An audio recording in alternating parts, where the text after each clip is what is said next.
अरे एक अख्तरुल ईमान सीमांचल का शेर पूरी बिहार की विधानसभा को अपनी 4 मिनट की तकरीर में हिला के रख देता था। और लोग बोलते कि अरे भाई आप जीत बीत गए तो आप मंत्री नहीं बनेंगे।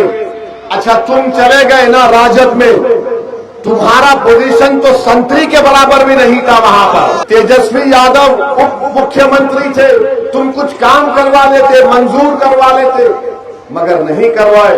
वो नहीं चाहते कि आप नेता बने, क्योंकि वो जानते हैं कि जिस दिन ये 19% बिहार के मुसलमान नेता बन जाएंगे, इनसे इंसाफ शुरू होगा और ये हमेशा के लिए उन जालिमों के हाथों से निकल जाएंगे जो पिछले 50 साल से हमको खिलौने की तरह इस्तेमाल कर रहे हैं। मजलिस में और दूसरी पार्टियों में फर्क ये है कि आप मजलिस को वोट डालेंगे तो आप नेता बनेंगे, आप दूसरी पार्टी को वोट डालेंगे तो आप नेता नहीं बनेंगे, सिर्फ वोटर बन के रह जाएंगे। और जब ये विधानसभा जाएंगे, ये ओवैसी की तरफ नहीं देखेंगे, ये तुम्हारे चेहरों पर जो गम, गुस्सा, उम्मीद है उसको पूरा करने का काम करेगा। हम बीजेपी को बोलेंगे, अगर दोबारा मोदी अमित शाह आकर यहां पर बोलेंगे सीमांचल में बहुत आबादी बढ़ रही है, घुसपैठी है, 11 साल से तुम प्रधानमंत्री और तुम गृह मंत्री हो, अगर यहां पर बांग्लादेशी है तो तुमको रिजाइन करना चाहिए, तुम्हारी नाकामी हमारी नहीं है। एक बांग्लादेशी है जो हमारे मोदी जी की मुंह बोली बहन है, वो कहां बैठी है, बांग्लादेश की जनता ने उसको बोला भाग, तो भाई के पास आकर दिल्ली में पनाह ले रही है। जो भ्रष्टाचार का माहौल है, जहां पर रिश्वत देकर गरीबों को अपना काम कराना पड़ता हुकूमत के दफातर में, तो हम उम्मीद करते हैं कि ये हमारे और आपके भरोसे पर पूरा उतरेंगे। और ये जब विधानसभा जाएंगे तो हम उम्मीद करते हैं और इनसे हम ख्वाहिश करते हैं कि वो बेबाक तरीके से न सिर्फ वैसी हल्के की आवाम की आवाज को वहां पर उठाएं, हुकूमत वक्त से इनके मसाइल को बेबाक तरीके से उठाकर हुकूमत से गरीबों और मजलूमों के लिए जितनी सहूलतें फराहम कर सकते वो उनको फराहम करने की कोशिश करेंगे। मेरे अजीज दोस्तों और बुजुर्गों, मजलिस इत्तेहादुल मुस्लिमीन का शुरू से एक ही नारा है और पैगाम है। हम ये चाहते हैं कि भारत में और बिहार में जहां पर मुस्लिम अक़लियत की 19% आबादी है, उनकी एक सियासी लीडरशिप बने। आज बिहार की हकीकत यह है कि हर समाज का एक नेता है। हम उसके हरगिज़ खिलाफ नहीं है, बल्कि हम ये समझते हैं कि जिस समाज का नेता होगा वो समाज ताकतवर होता है, वो समाज से इंसाफ भी होता है और वो समाज तरक्की करता है। मगर सवाल ये पैदा होता है, जो लोग मजलिस पर तनकीद करते, हमको गाली देते, क्या क्या अनाप शनाप बकते, 19% बिहार में जो मुसलमान हैं उनकी सियासी लीडरशिप कहाँ है? मुझे तो नजर नहीं आता।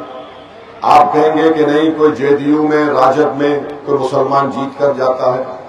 वो जरूर जीत कर जाते हैं, मगर क्या वो जीत कर जाने के बाद क्या वो मुसलमानों की बात करते हैं या अपनी पार्टी की बात करते हैं? वो अपनी पार्टी की बात करते हैं।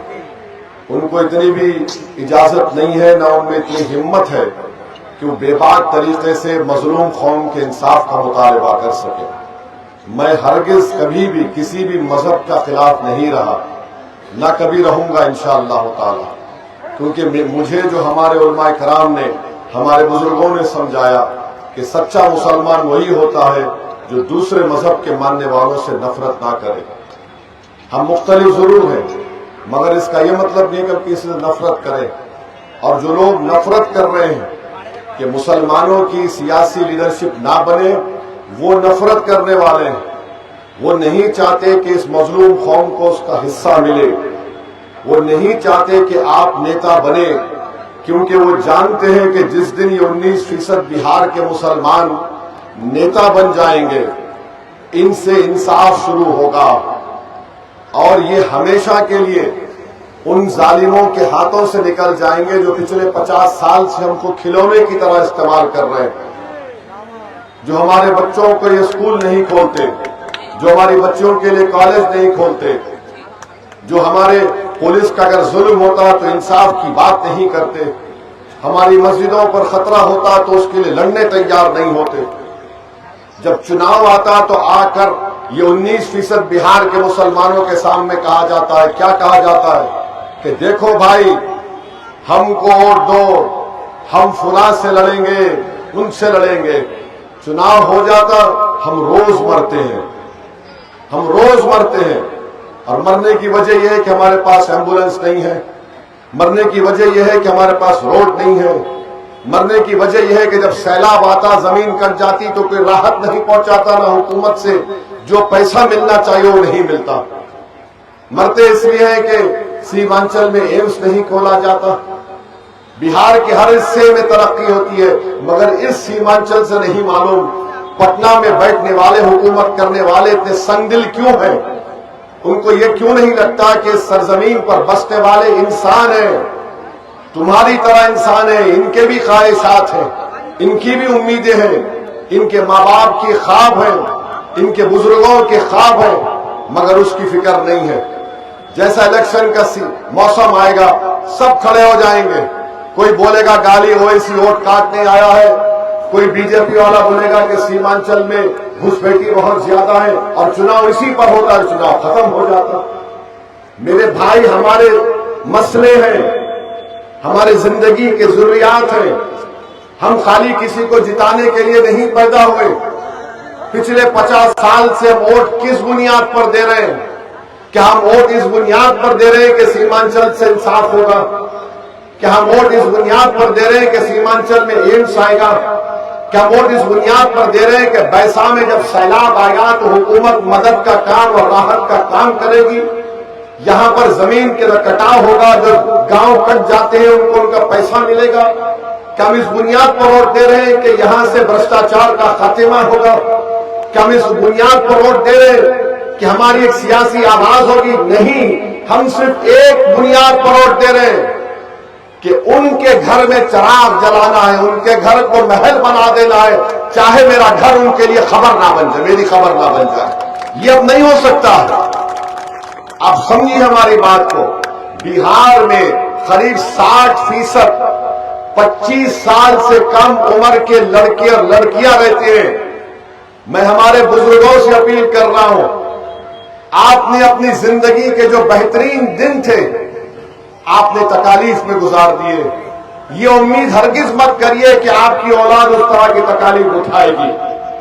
करवट लेना है, बदलना है हमारे बुजुर्गों को, हमारे नौजवानों को भी, कि अब बहुत हो चुका। 50 साल आपने, 50-60 साल आपने कांग्रेस को आजमाया, जेडीयू को आजमाया, राजद को आजमाया, आपने कभी बीजेपी की भी सरकार देख ली, बताइए क्या मिला आपको?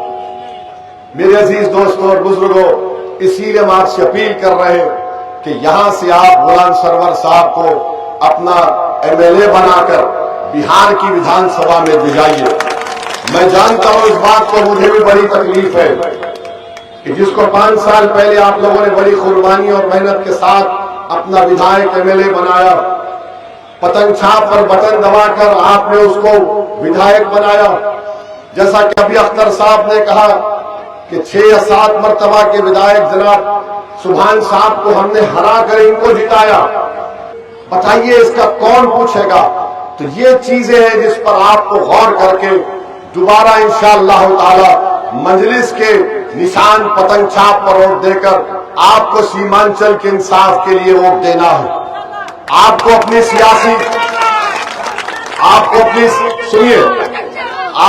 सियासी क़यादत को मजबूत और बनाने के लिए वोट देना है। आपको बिहार की विधानसभा में एक ऐसा विधायक चाहिए जो वहां पर जाकर गूंगा, अंधा और बहरा बनकर ना बैठे, जो चीख मारे, लड़े, पुकारे। मैं आपसे वादा कर रहा हूं कि गुलाम सरवर जब वहां जाकर बिहार की विधानसभा में लड़ेंगे, पुकारेंगे, वैसी की आवाम यहां पर बैठकर आवाज सुनेगी और कहेगी कि हां, हमने बोलने वाले को, एक लड़ने वाले को और सुनने वाले को कामयाब किया, जो हमारे लिए लड़ने के लिए उसको हमने भिजाया बिहार की विधानसभा से। जिसको हमने जिताया था वो तो बेचारा गूंगा बन गया, वो तो बेचारा कम सुनने लगा, उसकी जबान ही नहीं रही। क्योंकि जब वो बोलना चाहता भी होगा तो देखता होगा तेजस्वी की तरफ कि कहीं ये साहब नाराज तो ना हो जाए। और जब ये विधानसभा जाएंगे, ये ओवैसी की तरफ नहीं देखेंगे, ये तुम्हारे चेहरों पर जो गम, गुस्सा, उम्मीद है उसको पूरा करने का काम करेगा। अब लोग बोलते हैं कि क्या होगा, एक होगा। अरे एक अख्तरुल ईमान सीमांचल का शेर पूरी बिहार की विधानसभा को अपनी 4 मिनट की तकरीर में हिला के रख देता था। और लोग बोलते हैं कि अरे भाई आप जीत गए तो आप मंत्री नहीं बनेंगे। अच्छा तुम चले गए ना राजद में, तुम्हारा पोजीशन तो संतरी के बराबर भी नहीं था वहां पर। तेजस्वी यादव उप मुख्यमंत्री थे, तुम कुछ काम करवा लेते, मंजूर करवा लेते, मगर नहीं करवाए। अख्तरुल ईमान अकेला विधायक, और हम बड़ी जिम्मेदारी के साथ कह रहे हैं, अख्तरुल ईमान ने अपनी विधानसभा में, अपने असेंबली हल्के में 800 करोड़ के काम 5 साल में मंजूर करवाए। वो काम चल रहे हैं या तकमील को पहुंच चुके, जिसमें से सिर्फ 200 करोड़ का एक ब्रिज है। इनसे पूछो तुमने ब्रिज बनाया, पुल बनाया, तो बोले हाँ हमने पुल बनाया राजद के ऑफिस में जाने के लिए। अरे तुमने पानी को रोकने के लिए कुछ किया, तो बोले नहीं हम पानी साहब को देकर आए, पिलाकर आए उनको। कब तक ये आपका इस्तेसाल चलेगा? 60 साल हो गए मेरे भाई, अब तब्दीली पैदा करना पड़ेगा। आप मुख्तलिफ सियासी पार्टियों को अपने वोट से, अपनी हमदर्दियों से आपने उनको नवाजा। हमको सीमांचल में 15 साल दीजिए, और आप याद रखेंगे हम इंशाअल्लाह ताला सीमांचल को ऐसा बनाएंगे कि सीमांचल का नेता यहां से उठेगा जो बिहार की क़ियादत करेगा, जो देश की, भारत की क़ियादत करेगा। यहां के नौजवान लड़के लड़कियों में अल्लाह ने उनको बड़ी सलाहियतों से नवाजा, और हम जानते हैं उन सलाहियतों को उठाना, उनको नेता बनाना, उनको अहमियत देना, उनको एनकरेज करना, उनकी हौसला अफजाई करना, ये काम मजलिस करती आई और करते रहेगी इंशाअल्लाह ताला। मजलिस में और दूसरी पार्टियों में फर्क यह है कि आप मजलिस को वोट डालेंगे तो आप नेता बनेंगे, आप दूसरी पार्टी को वोट डालेंगे तो आप नेता नहीं बनेंगे, सिर्फ वोटर बन के रह जाएंगे। मजलिस को वोट डालेंगे तो जो शहरी हुकूक आपको मिल रहा है वो शहरी हुकूक मिलेंगे, दूसरी पार्टी को वोट डालेंगे तो महज आप वोटर के तौर पर देखेंगे। MY कॉम्बिनेशन बोलते हैं, कहां है, किसको फायदा हो रहा है? क्या बिहार का कोई मुसलमान मुख्यमंत्री नहीं बन सकता? बन सकता है इंशाअल्लाह ताला। मैं चाहता हूं, बनना चाहिए, और जब मैं बोलूंगा तो इसमें कोई बुरी बात नहीं है, मेरी ख्वाहिश है। अरे जब आप बन सकते हैं 16-15% रहकर, तो जो 19% का शख्स ये बोल भी नहीं सकता कि मैं मुख्यमंत्री बनूंगा, बोलने पर भी पाबंदी है उनके पास। तो मेरे अजीज दोस्तों और बुजुर्गों, फिर सीमांचल में आप देखते हैं कि बीजेपी की तरफ से एक झूठा इल्जाम सीमांचल की जनता पर लगाया जाता है कि यहां पर घुसपैठी है। क्यों? ये मुस्लिम बाहुल इलाका है।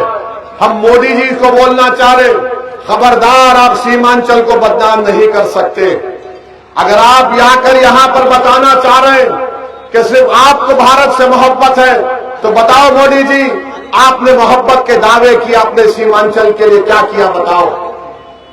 यहां पर पानी आता है, यहां पर जमीन कट जाती है, यहां पर एम्स नहीं बनाया गया, यहां पर कई जगह पर रेलवे की ट्रैक नहीं डाली गई, गाया में फैक्ट्री खोलने की पॉलिसी आसान है, सीमांचल में नहीं है।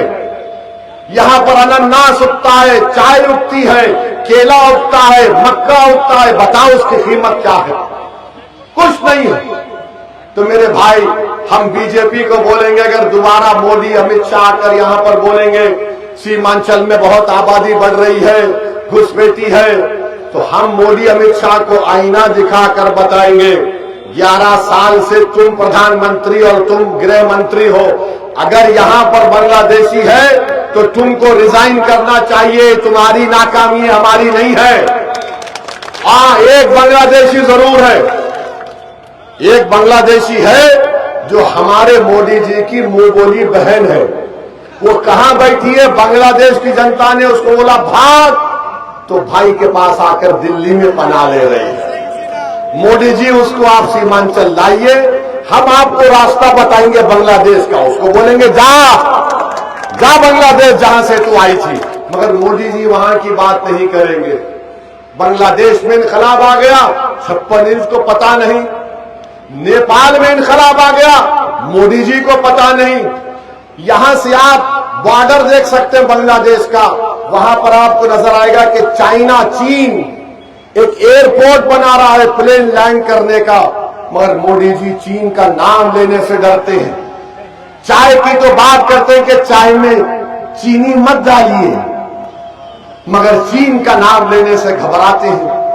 चीन हमारे तरफ में बार बार सीमांचल की बात करते हैं, मोदी उसकी बात नहीं करते कि लद्दाख में 2000 स्क्वायर किलोमीटर पर चीन अपनी फौज के साथ भारत की जमीन पे कब्जा करके बैठ गया, कब्जा करके बैठ गया। मगर मोदी चीन का नाम लेने से डरते हैं।